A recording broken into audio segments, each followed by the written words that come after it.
Magandang araw po sa ating lahat. Ngayon po na may Martes at Piyesta Opisyal. Binabati natin ang ating mga kapatid na Muslim sa kanilang pagdiriwang ngayong araw na ito. I hope everyone is just all right at marami tayong mapapag-usapan, lalo pat may kinalaman po ito sa ating kalikasan. May kinalaman po ito sa Dumaguete City at doon sa mga issue na ikangay kasabay nitong napakahalagang paksang ito. We're happy to have with us Attorney Gloria Ramos. Si Attorney Golly is a regular guest sa ating mga palatuntunan. Siya po yung nasa Oceana. Kasama rin po natin si Attorney Liza Aisma Osorio. Siya po yung isang Legal at Policy Director ng Oceana. We're joined by Father Gonzalo Omison of the Diocese of Dumaguete. Siya po yung inirekomenda ni Bishop Julito Cortez na makapanayam natin. At isang mula sa Mangrove Matters Philippines, isang marine biologist, si Ginoong Matthew Vincent Tabilog. Let's start our discussions. Siguro simulan natin doon sa ano ba yung lumabas na issue, bakit magkakaroon ng reclamation. Father, kayo po muna magsimula. Tell us more about this project of the local government and a private company. Magandang hapon po sa lahat. So just a bit of a backgrounder po regarding sa reclamation projects ng Dumaguete City. Actually, this is actually the third, pangatlo na po ito na reclamation project ng Dumaguete. Yung pinakauna po talaga yung around 1.7 hectares na reclamation. Tapos na po siya sa Boulevard. Tapos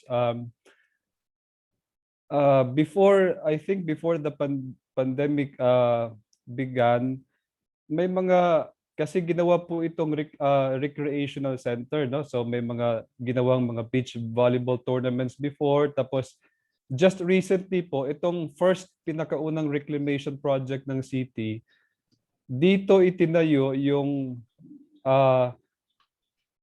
historical marker, yun pong mga historical markers around the country to commemorate the circumnavigation of Magellan, no, and the group. So dito po itinayo yung historical marker. Tapos that's the first actually project reclamation ng city. The second one, Mayor Felipe Remolyo was planning to create another reclamation project. This time, it's a 1.9 hectare reclamation extension ng first project. So this would affect one barangay, coastal barangay along the boulevard, near the boulevard of Dumaguete City. And then during the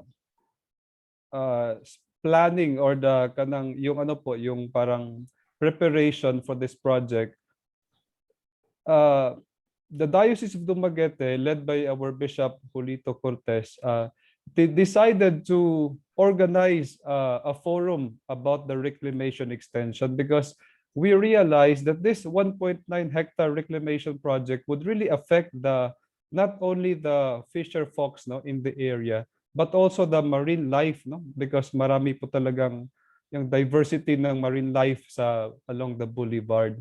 So we decided to host a forum. We invited scientists, geologists, local scientists. One of them is Dr. Ben Malayang, former president of Silliman University and naging former undersecretary din po siya ng DENR. Then we invited some geologists, no, like si Sir Moses Alcala, anak po siya ni national scientist Angel Alcala, no, from Dumaguete City also. And then doon po sa forum, it was very clear na the reclamation extension project would really cause damage than the intended purpose siguro ni Mayor, no, and the City Council. So that was March 24, no, yung reclamation forum po namin. So we actually, after that, we we crafted a statement and we sent the statement to the mayor, to the city council, to the participants of that forum, as well as to the uh, regional office po ng DENR at saka ng Philippine Reclamation Authority. So that was March. We also sent the statement to the academic institutions po dito sa Dumaguete City, sa Silliman University, Mhm. Foundation, St. Paul's, and so on. And then months after, dito na po nalaman namin na meron palang pangatlong reclamation project na mas malaki. Kasi 174-hectare project na ito. Tapos nalaman lang namin, I think, the first week of July or the last week of June, no? So bago lang po talaga siya nalaman ng publiko na meron palang ganito kalaking project. I think June, yeah, I think June Mhm. siya. Tapos yun na nga, nalaman namin na this is actually a joint venture agreement between the city of Dumaguete at saka yung Cuerpo Incorporated, na so isang construction firm, construction company, Filipino owned. Yung president po si Architect Celerino Cuerpo. Siya po yung nakapangalan doon. Tapos doon na nung nalaman na meron palang project na ganito kalaki, 174 hectares, tapos yung budget is 23 billion, no, around that yun, ganun kalaki. Tapos doon na nagsimula na yung mobilization from the ground, no, people, especially environmentalists, speaking out about this, no, na yung especially yung gravity ng possible na destruction sa marine life, no, sa along the coastlines of Dumaguete City. Tapos siguro just to make the story short, so maraming organizations ang nagpalabas ng statements, no. I think one of the significant organizations, ang Silliman University, came up with a statement nung July 11, Sunday.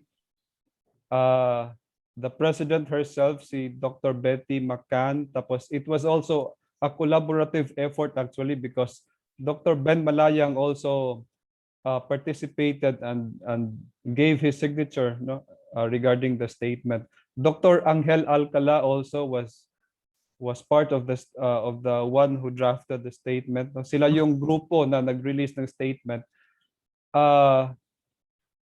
Kasama rin po yung Institute of Environmental and Marine Sciences ng Silliman University, kasi sila talaga yung nakakaalam sa estado sa karagatan, no, sa Dumaguete City. Sila yung may authority to speak about it, especially about the damage that the reclamation will do, no, to the environment. Mhm. So the following day, it was actually reported na the following day, July 12, will be the signing na, no? So will be the signing of the GVA, Joint Venture Agreement, between Dumaguete City, represented by Mayor Remolyo, and then Cuerpo Incorporated.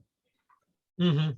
On our part po, sa Diocese of Dumaguete, we decided to also make a statement by way of a letter addressed to Mr. Cuerpo, and then we also sent a copy furnished, no, letter to the mayor and to the city council members in time for the signing, no. So yun po talaga yung intention namin, na it-time siya na before the signing, so that hopefully the intended reader could read the letter and so on. We Okay. also could explain our part. But then hindi po nangyari yung signing, kasi siguro they sensed, especially the city council and mayor himself, sensed na maraming mga oppositions, no, from the environmentalists, sa simbahan, sa mga eskwelahan, and so on and so forth. So ang nangyari, kasi maraming, even the provincial government, no, of Negros Oriental, they actually made a resolution urging the city council to parang reconsider the decision, kasi they gave the mayor an authority to to sign, no, on behalf of the city, to sign the agreement, no? So yun. So to make the story short again, si Mayor Remolyo asked the city council to make some adjustments yung parang, I'm not familiar with the technical, with the legalities, pero he asked, meron pong document that he asked some revisions sa document, sa agreement. Instead of calling it, sabi niya, instead of calling it GVA, Joint Venture Agreement, the term now is called MOU, Memorandum of Understanding. So yun po yung ginagamit na ngayon. At saka may mga several provisions na inamend, no, sa Memorandum of Understanding. So from our end po sa simbahan, that's where we are coming from, no. Ang opposition po ng Diocese of Dumaguete is based on the understanding from the forum that we organized, considering yung marine life po talaga sa Dumaguete City coastline will be affected. And secondly, yung mga tao po, kasi groups of people will be affected, the fishermen and so on and so forth. We expect several communities along the boulevard, near the boulevard, who will actually be affected or displaced actually when this reclamation will begin. So the city mayor promised na not a single centavo will be spent by the city for the project. Yun yung parang pang-inganyo niya sa mga tao. Okay. Pero yeah. Father, sa inyong pagsusuri, who stands to benefit from the project? Anong pakinabang ng mga ngisda? Anong pakinabang ng mga taga-barangay? Meron bang social acceptability yan? Bago ba inilabas yung proyektong yan, nagkaroon ba ng pakikipag-dialogo sa mga stakeholders? If there's none, it could not be. It cannot be made possible. Di po ba? This is actually, tama po. Yun po yung isa rin po sa mga punto na pinapalabas ng mga opposed po talaga sa project, especially mga lawyers at saka environmentalists. Kasi wala po talagang consultation na nangyari.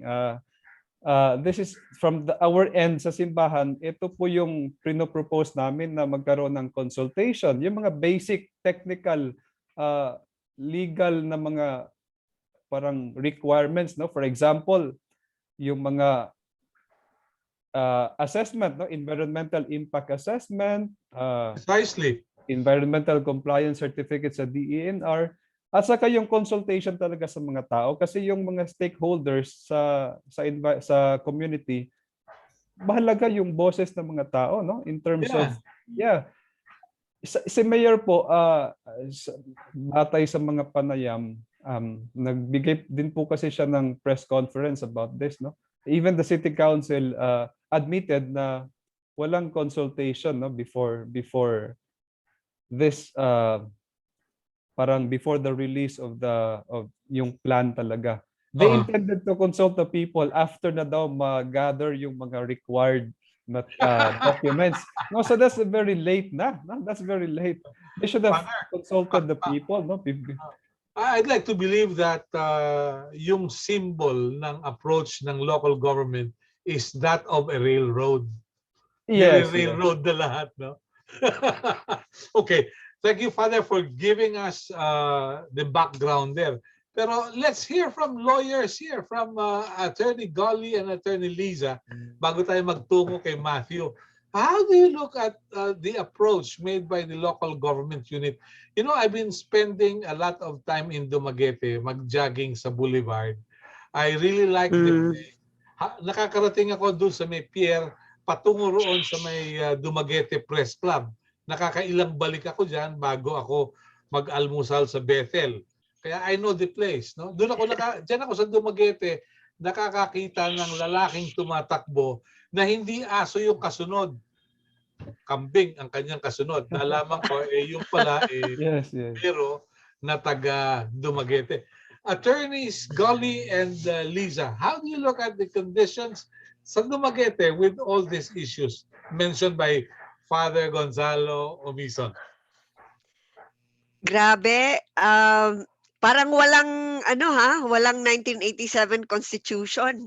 Kasi ang Estado guarantees the right of the people to a balanced and healthful ecology na in accord with the rhythm and harmony of nature. Na-interpret na nga ito sa Oposa versus Factoran na sinabi that ruling na this means the duty not to destroy the environment. And then, in addition, yung lack of participation na andyan sa social justice provision, ang ganda ng constitution natin na guaranteed din ng right to public participation at all levels of decision making, whether it be political, social, economic, andyan yan. Guaranteed yan. Hindi pwede si mayor magsabi after na kasi mandated yan sa mga authorities, local governments, and proponents of environmental projects. And Lisa can also share with you sangkatutak na batas natin na Mhm. talagang sinasagaan sa railroading na yan na sinabi mo, Melo. Please? Yes, Yeah. Attorney Liza.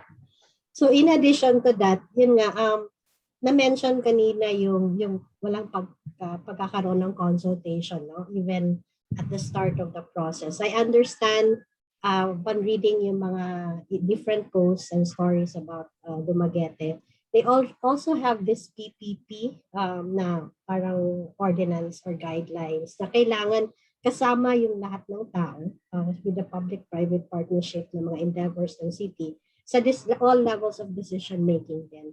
But we must not also forget, yun nga, meron tayong mga batas under our current environmental laws. Nagsimula to sa Philippine Environmental Policy na pag meron tayong isang project na that will significantly affect our environment, kailangan tingnan natin ng maigi kung ano ba yung impacts niya, hindi lang sa environment but sa tao din. Kaya nga importante yung social acceptability na kailangan tatanungin yung lahat ng tao whether acceptable ba yung proyekto sa kanila o hindi. So that is enshrined in our environmental laws. And ang isa rin na gusto ko lang emphasize din kasi lately may decision ang Korte Suprema about the public trust doctrine.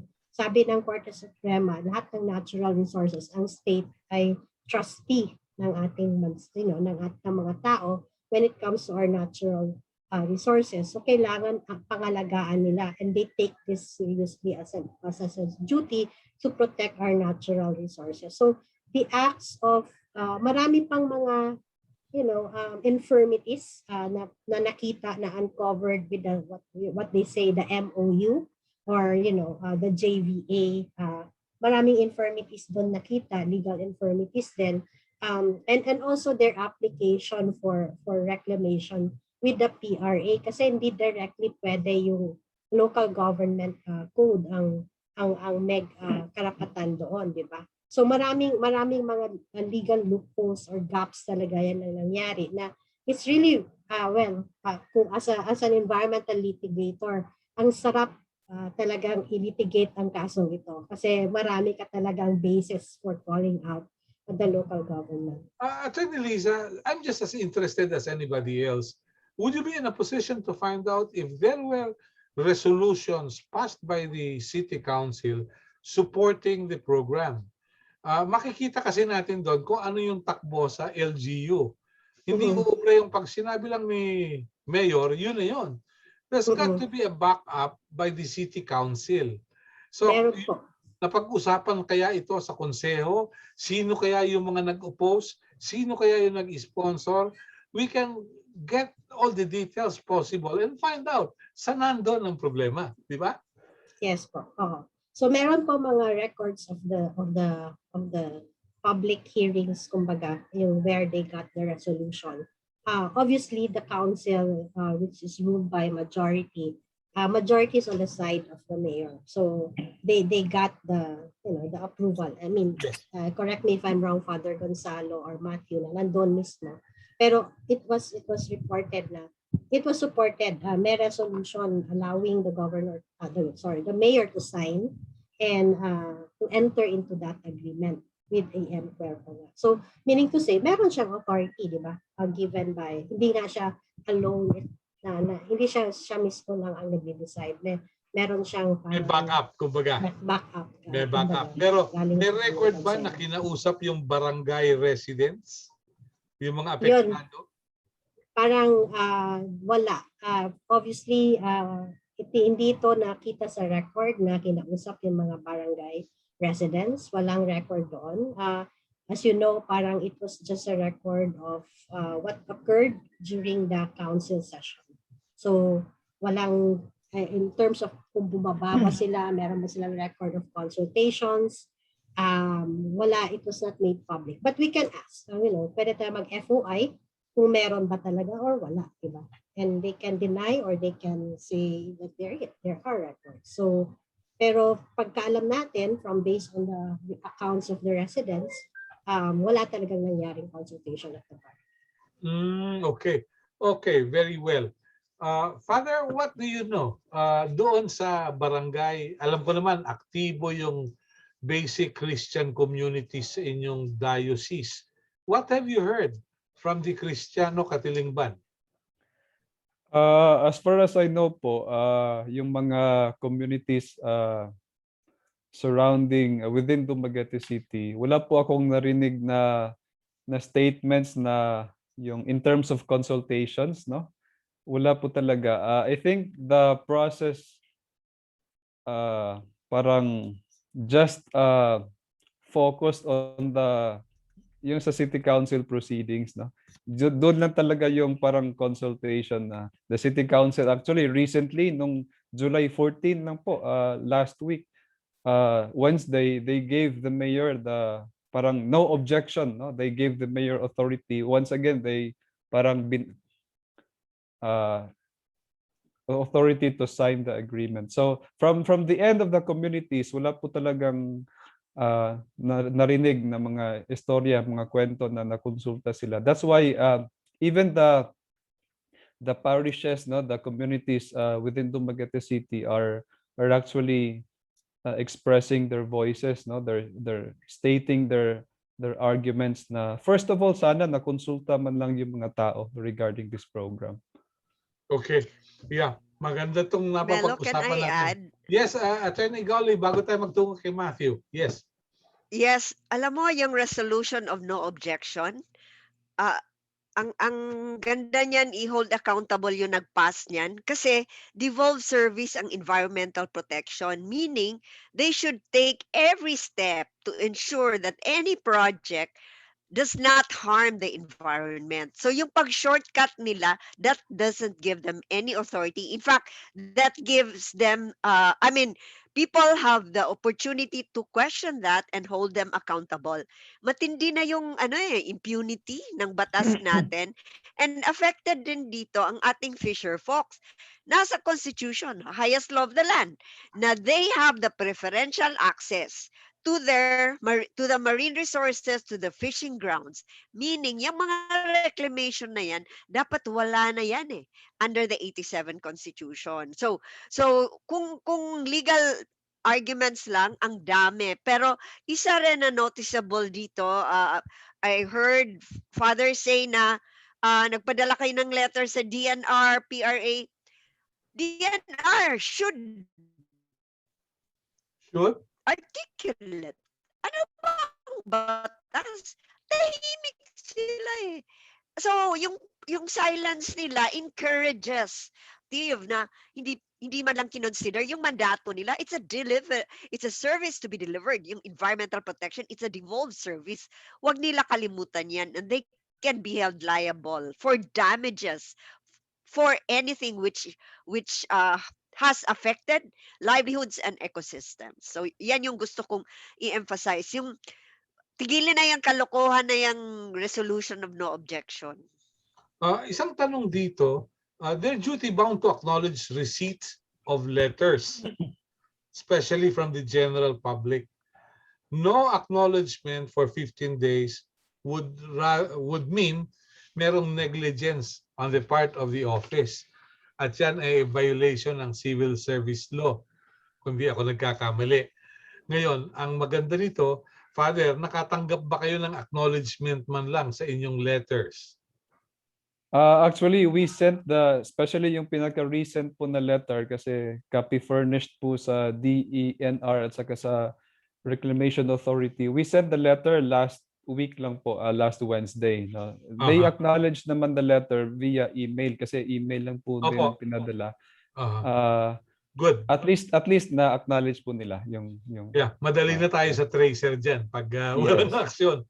Pero yun ang mabigat dito dahilan sa stakeholders ang dapat mabigyan ng pagkakataon dito, makilala yung kanilang karapatan. Pero ano ang impact nito, Matthew, sa mangroves, sa kalikasan, coming from where you are, sapagkat ito rin ang pinag-aralan mo, kung magkakaroon ng reclamation, what will happen? Okay. So, before I introduce myself, my name is Matthew Vincent Tabilog. So, I'm the founder of Mangrove Matters page, and I'm also a student from Siliman University. So, I'm taking marine biology from the Institute of Environmental and Marine Sciences. So, currently, I'm here in Dumaguete, but I'm originally from Talisay City in Negros Occidental. No? So, regarding the reclamation projects, yung dito sa Dumaguete, they mentioned it by 174 hectare na project. So when we saw the map of the project, it extends from Barangay Bantayan up until Barangay Banilad. So parang yung pinakalas na part ng Dumaguete, and then sa another end naman, although there's a part na they won't establish the reclamation project, so it's fronting the boulevard in Dumaguete. And then for that, they would ultimately bury yung mga marine protected areas natin sa Dumaguete. In fact, we have 4 MPAs here in Dumaguete. So we have in Bantayan, in Look, in Barangay Mangnao, and in Barangay Banilad. So these 4 MPAs support the livelihood of the fisherfolk communities and also food sa kanila, no. So the thing about this one, no, when you see the time you see the map, they will bury talaga yung mga MPAs doon. So if they bury, wala na talaga yung area ng mga MPAs natin. And then even just outside the MPAs of Dumaguete, marami talaga yung mga coral reefs doon.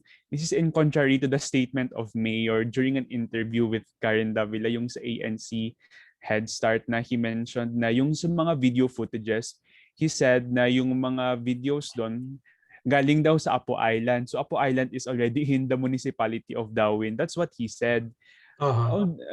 Ayun, so parang talaga, like he doesn't believe na may mga corals talaga. And then he mentioned na bleach na daw yung mga coral. So of course, because of that statement, marami talaga yung mga divers dito, like yung diving community, they went out.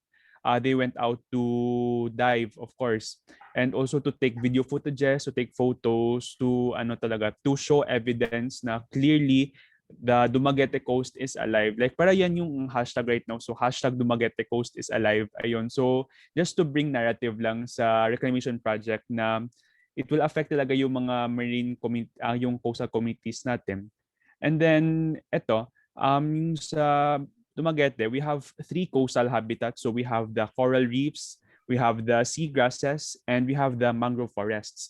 So here in Dumaguete, we have 9 species of seagrasses. Here in the Philippines, we have around 18 or 20. So parang half na doon ng species makita mo talaga sa Dumaguete, diba? So malaki talaga yung biodiversity doon. And then for the reef fishes, there's approximately 200 species.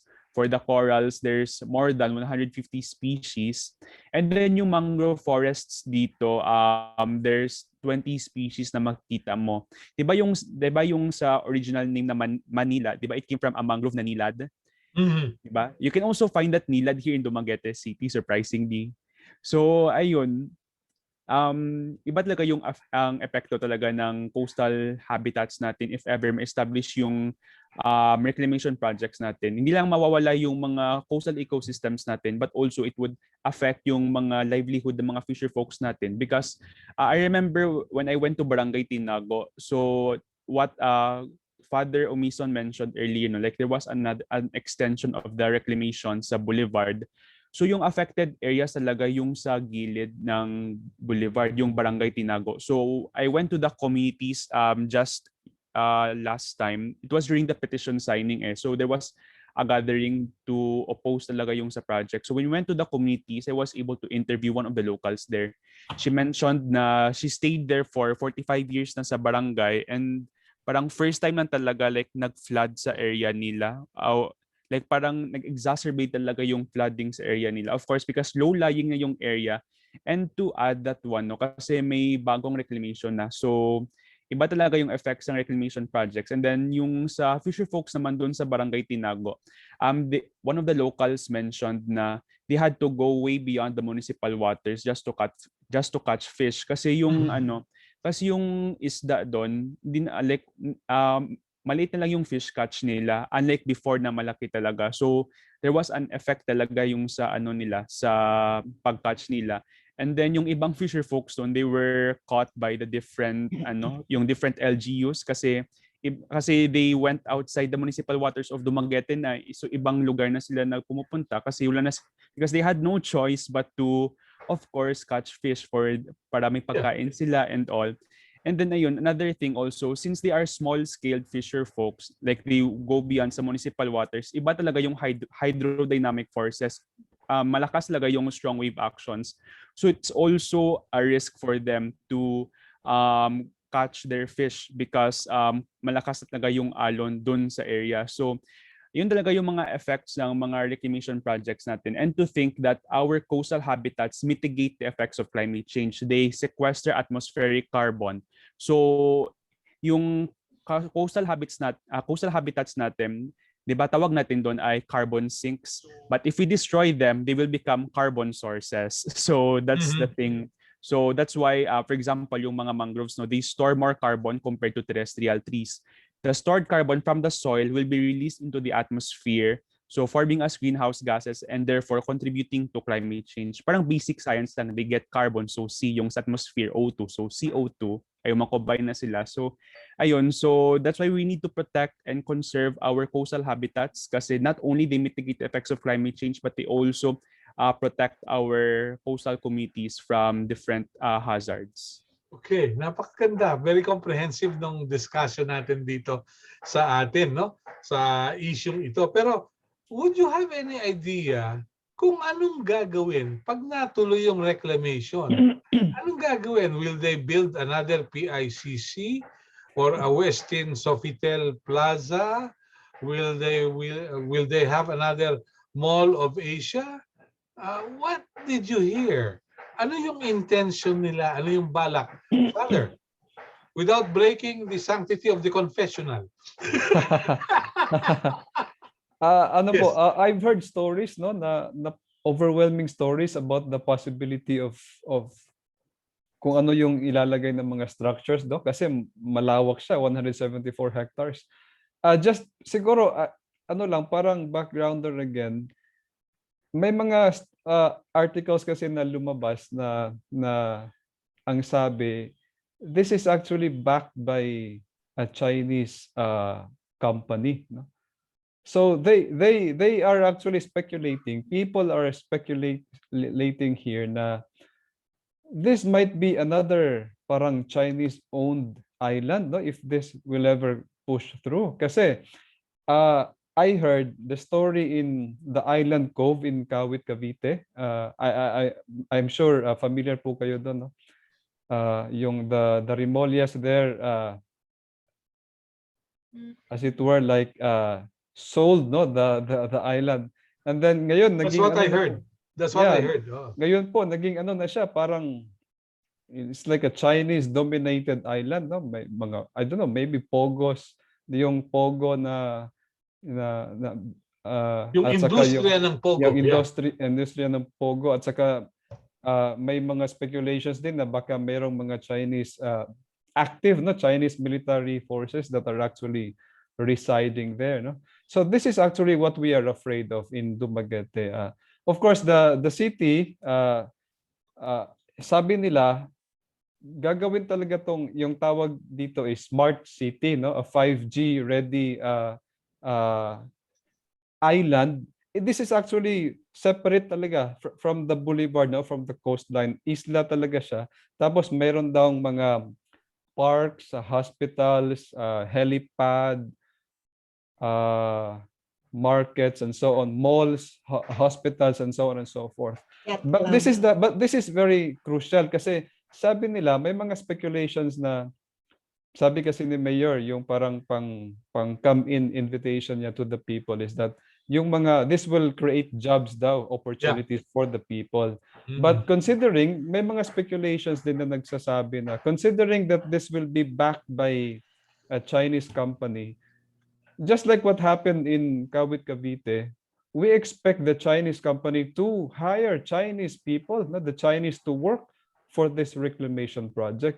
So wala talagang, we cannot expect the local people from Dumaguete to Benefit. benefit in terms of workforce kasi yung mga Chinese naman talaga yung kukunin na magtatrabaho sa lugar. And at the same time, yung problema po dito in terms of yung the businesses, the structures that will be built here, no? Sino yung magmamay-ari? Sino yung mga siguro mga investors, local ba o mga Chinese owned again, no? So we do Okay. not know. So yun Well, po, yung in terms of benefits, yun po yung questionable ng mga speculations. tama po yung sinabi niyo, Father, no? You can have the great infra, yung mga shopping malls. Pero with COVID-19 still around, dito sa Metro Manila, they've opened all the malls, all right? But do people shop? That is the question. Hindi rin eh. Hindi sila nakakapamili dahil uunahin nila yung pagkain eh. Dahil sa walang katiyakang takbo ng buhay because of COVID-19. Now, dito sa mga ganitong speculations, anong legal na maaaring gawin ng mga taga Dumaguete para mabatid kung ano talaga ang layunin nitong reclamation na ito? Are there ways and means for us to request or compel them to be more transparent? Attorney Golly, Attorney Liza. Yeah, meron kaming policy dialogue. Sana a-attend si Mayor para diretsahan tanungin natin, no? Sa Bukas yun, July di ba? 27, Ah? I hope he's... No, 27. 27. Okay. Next week. Meron din Yeah, we've bukas, invited. actually, no? And then bukas yung kinatabi sa Mangrove Matters. Okay. We have the right to know. The people have the right to know. And then nag-mention nga si Tabi kanina na these ecosystems protect us, buffers to against storm surges, impacts of climate change. Kailangan resilient nga ang marine ecosystem. So ang tanong, meron na bang nagawa ang Dumaguete City ng local climate change action plan? They are mandated to have that and participatory. Kaya siguro wala sa mainstream, hindi wala sa mindset ng mga authorities kasi hindi nila ginawa. But you can and you should compel. The people of Dumaguete should compel the local authorities. In fact, binigyan sila ng deadline hanggang end of the month by the Department of the Interior Local Government to submit the local climate change action plan. Noon pa yan required by the Climate Change Act, no, na hindi sinusunod. So doon makita nila na ano yung impact, sea level rise. Dapat, I mean, reclamation is irrelevant in an era when there's sea level rise. Sayang yung pera na ginagastos at matindi ang distraction. Pero it's a reality. In fact, ang Philippines nga daw has one of the highest rate ng sea level rise 4 to 5 times the global average because of where we are. Pero wala yan sa mindset ng nasa gobyerno. So kailangan, ito na yung magandang nangyayari, if I may say so, Melo, nangyayari sa Dumaguete kasi engage ang stakeholders. Pag engage ang stakeholders, chances are hindi matuloy. Yung proyekto na devastating that happened to us also in Tanyon Strait, may apart from the offshore drilling, may reclamation din, Pinlano then Mayor now deceased Senator Sani Osmeña, ang ginawa din, nag-assess underwater yung covered ng balak na reclamation, napakita may rare forms of seagrass, and hindi natuloy. So I'm very hopeful na with the strength, solidarity ng mga constituents sa Dumaguete and full support from various sectors nationwide, this will not fly. Okay, very good. Maganda yon. Attorney Liza, bago ka balikan si Father at si Matthew. Yeah. Ano pang Yes. imumungkahi mo? Yes po, thank you, Melo. Kasi yung na-share kanina ni Father, no, na yung it will be an island kasi i-reclaim. Alam naman natin yung if you reclaim, hindi siya i-reclaim actually kasi wala ka naman land na i-reclaim doon kasi dagat pa yan di ba? So kung tatabunan mo yung dagat, it's actually a landfill or a dump and fill activity. So nagka-create ka ng island out of water. So essentially ang may-ari doon ng ating estado.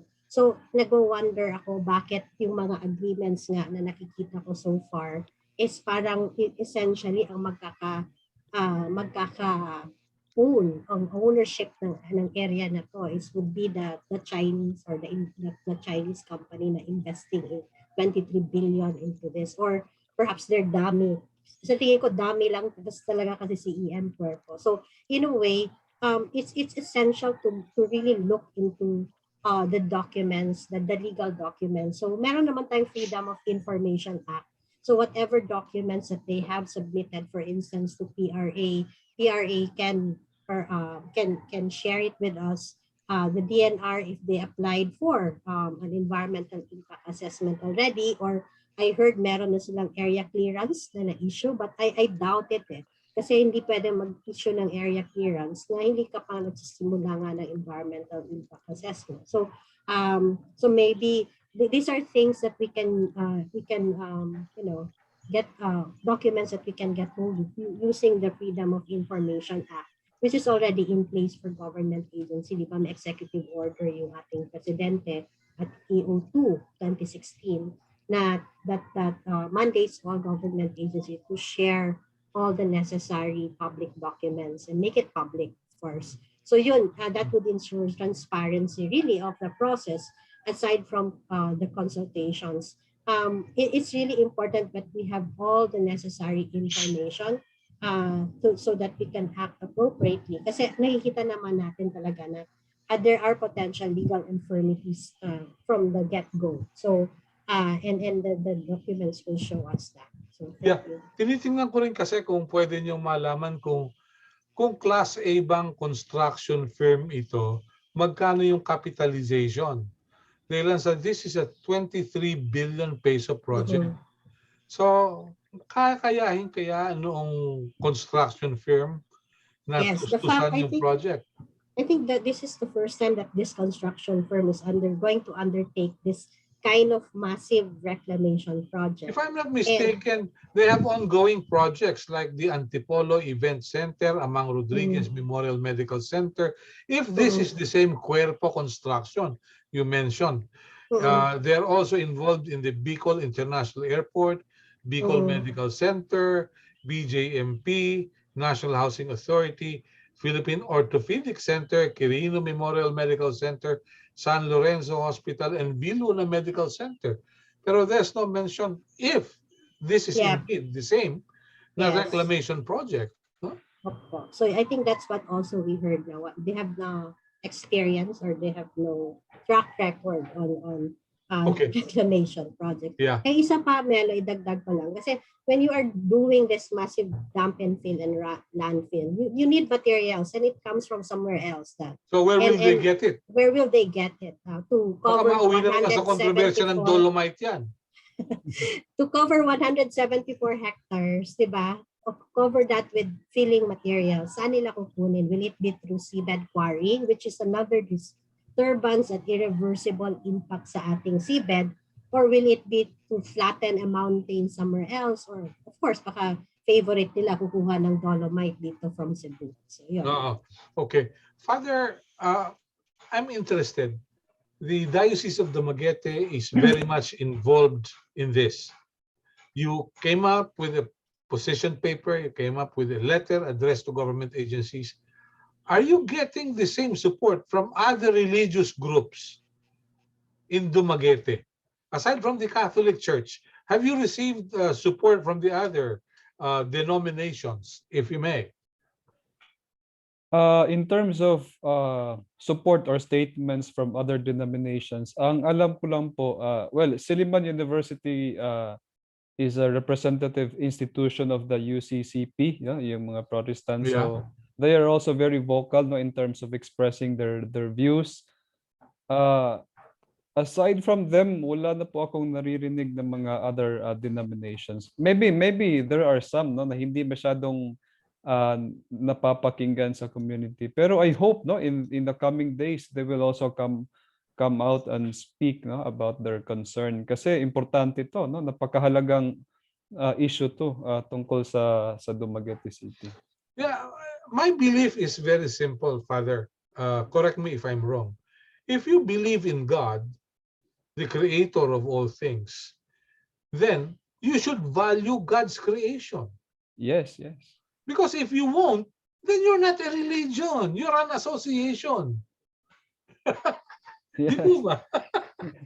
Tama po kasi the environment is very much part of the creation of God. At saka tayo yung binigyan ng responsibility, yung mga tao, to take care of the environment of creation, no? So this is actually beyond religion, no? Beyond Yes. political affiliation. Dapat ang bawat isa kailangang protektahan yung environment, no? So but the problem is it starts with the city, with the politicians, no? That's the big question actually, na parang hindi nila pinapakinggan yung boses ng mga tao who are very much concerned about the environment, the protection of marine life. Yung tanong nga ng karamihan dito, bakit parang nagmamadali si Mayor na malapit ng election, di ba? Pagdating ng filing ng candidacy, all projects will stop, no? Yung mga ganon mga policies. Bakit parang minamadali? Father, siguro if you play basketball, you will understand the value of last 2 minutes. Okay? Yes. Okay. Ganun lang kasimple yun. Ikaw pa, Matthew, Vincent, nagba-basketball, so you would know the last 2 minutes? Do you play basketball? I don't. I play badminton. Okay. I also play badminton, but I also play basketball. But anyway, we're talking of the impacts, right? Yes. You mentioned about mangroves. You mentioned about species underneath the sea surface. Would you be able to supply videos from the divers to tell us how it is? How is it in Dumaguete? I've been to Darwin. Kasama ko yung isang pari noon, Father Omison. I had a dip in Darwin across Apo Island, and I saw how beautiful the place is. So I can imagine, ganun din yung Dumaguete. So maybe if we can create a group na magsasabing ito ang Dumaguete, then something is amiss if the local government unit will insist on a project which may have so much damage to the environment and to the people, no? Siguro yun ang magiging assignment ko sa'yo, Matthew. Gather all the videotapes you could, send it to us. We will have it played in my own little website and probably share it with other colleagues in the media to tell them how beautiful the place is. No? Pwede nyo pagkabalahan yan. Okay, about that, Sir Melo, no? I'm part of Stewards naman. So Stewards is an academic organization under sa Institute of Environmental and Marine Sciences. So we've actually collated already, like we have already collected the videos. So you can just simply check the hashtag Dumaguete Coast is Alive, because we posted a publication material na to those who want to dive, to those who want to take video footages, or to those who have existing videos or photos of the marine protected areas or the coral reefs in Dumaguete City. You can simply upload it on Facebook and just put the hashtag Dumaguete Coast is alive. So we've already done that, and we've seen a lot of video footages. May nakita kong videos na may mga turtles, yung mga coral reefs, like very vibrant talaga yung colors, and even my baby shark. So may juvenile blacktip shark kaming nakita sa video. So it goes to show talaga na grabe talaga yung biodiversity ng marine ecosystem dun sa Dumaguete. So ayun. Okay. Very good. Thank you for the assurance. Basta i-hashtag lang para walang problema dun sa intellectual property. Yes, Mabuti na yes. sigurado. Yes, we're about to close our discussions. May meeting pa rin si Father Gonzalo Amison at 4 o'clock if I'm not mistaken. Ano po ang mensahe ninyo, Attorney Golly? And thank you for joining us today. Attorney Golly, what's your message? Nako, tigilan na yung reclamation. Kasi that also shows how disconnected we are with nature. We have biodiversity crisis, climate crisis, health crisis.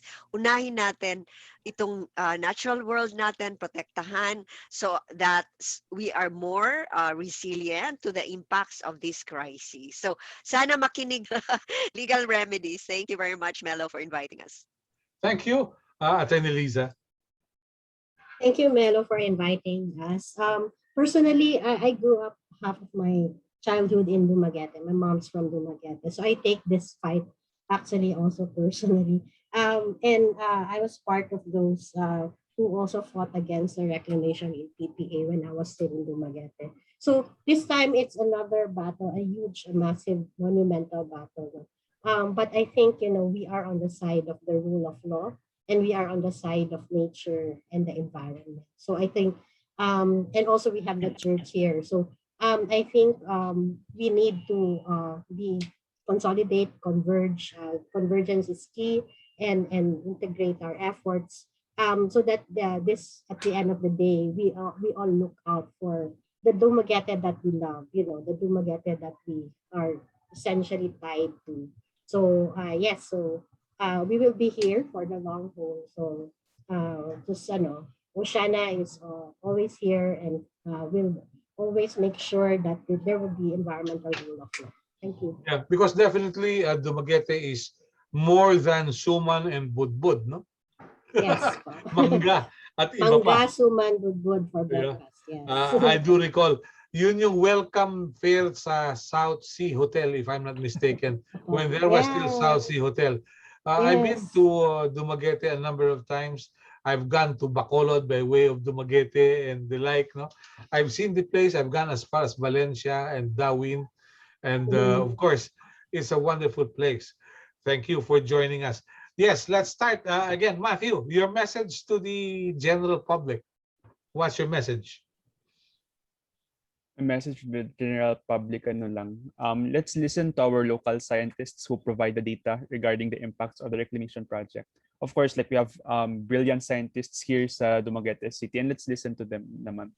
And let's continue to oppose sa reclamation project, and the fight is not yet over. Padayon lang kita, and we're hoping na hindi talaga ma-approve yung reclamation project because we're really fighting for our future. Ako nga, hindi pa nga ako graduate ng marine biology, pero threatened na yung coast ng Dumaguete. I mean, we've been doing field works naman in Dumaguete, but ayun, we don't want that to happen talaga. Okay. Yes, Father Gonzalo Amison, please.